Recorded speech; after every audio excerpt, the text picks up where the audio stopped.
Ayan, magandang gabi po sa inyong lahat. Maghapunan po tayo. Ako ay may kasama ang aking apong maganda.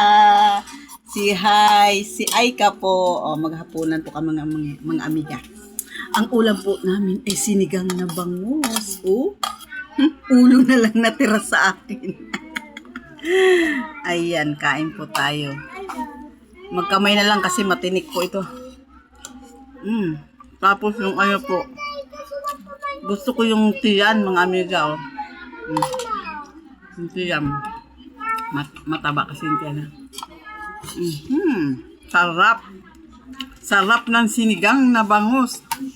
Ulam pa ito kanilang tanghali, mga amiga. Sa kanya naman, ang ulam po niya ay wala palang ulam.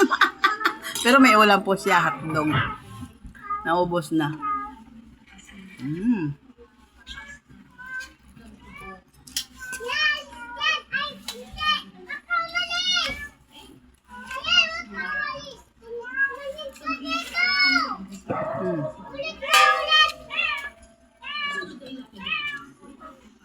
Sa mga hindi pa naghapunan dyan, tara maghapunan na po tayo.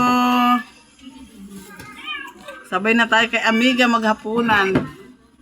Ang ulam ko po ay bangus na sinigang. Sarap.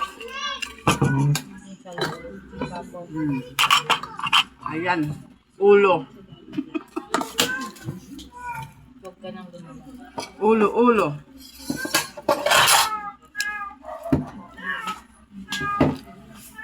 Gusto ko sa ulo yung tiyan. Tapos po yung mata. Yun ang gusto ko.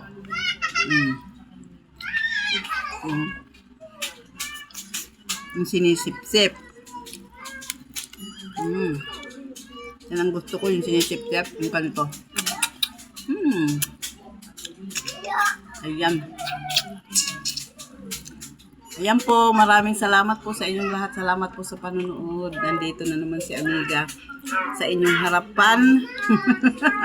Salamat po sa inyong suporta. Kami ay naghahapunan ng aking apo. Mama, nawala po si Aryan. Ayan, nandito po sila.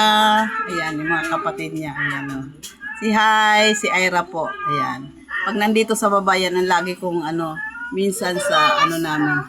Ayan po si Arya na madaldal. Asan na si Arya na madaldal? Hello, Aryan! Ayan na. Ayan pong aking mga apo po dito sa baba. 3 po ito sila. Puro babae. Ayan po, marami pong salamat sa inyong lahat. Sa suporta kay amiga. God bless po. Magandang gabi po sa inyong lahat.